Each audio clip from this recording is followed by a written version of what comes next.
2007, Peugeot presented a concept car that was warmly received at the Frankfurt Motor Show. In 2008, the Geneva show, the decision was made to go into production. March 2010, the concept is now a reality. This is the RCZ. This 2+2 coupe with its distinctive look inaugurates a new line of pleasure cars and is also a departure from the 0 and 00 nomenclature. We cannot say Peugeot hasn't remained loyal to its prototype.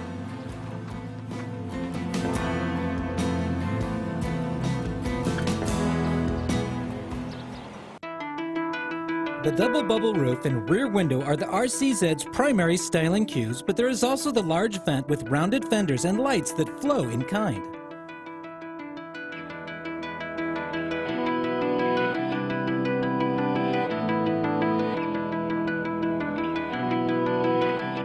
The aluminum wheel arches that angle forward towards a front end more in harmony with Peugeot's current styling trends is also original, despite an engine cover that encompasses a section of the wheel arches.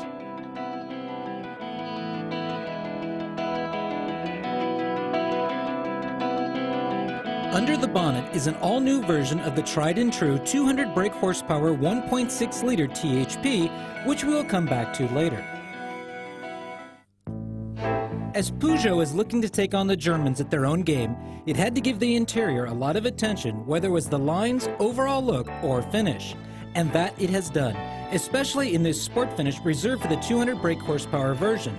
A blend of elegance and sport with a lever-covered dashboard, seats with built-in headrest, and smaller diameter steering wheel.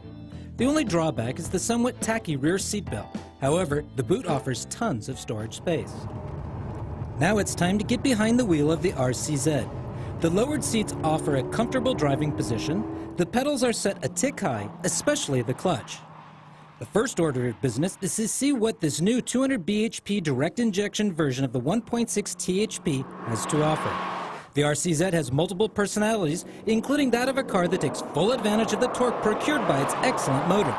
You don't have to stomp down on the accelerator, and you don't have to push the revs into the red zone.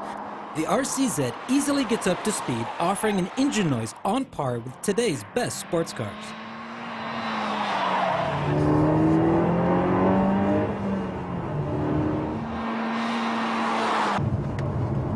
When really jumping on the power, the RCZ begins to suffer just a bit and needs all 200 horsepower to cope with its portly weight of 1,300 kilograms.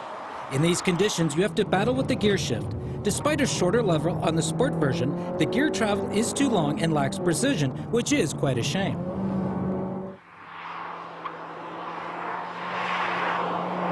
The RCZ has an excellent suspension. All the power is delivered to the ground, the axle movements are limited, and comfort is constant.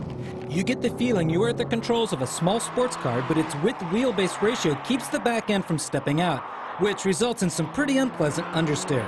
Elegant, sporty, and dotted with a distinct personality, the RCZ is a winner right off the assembly line.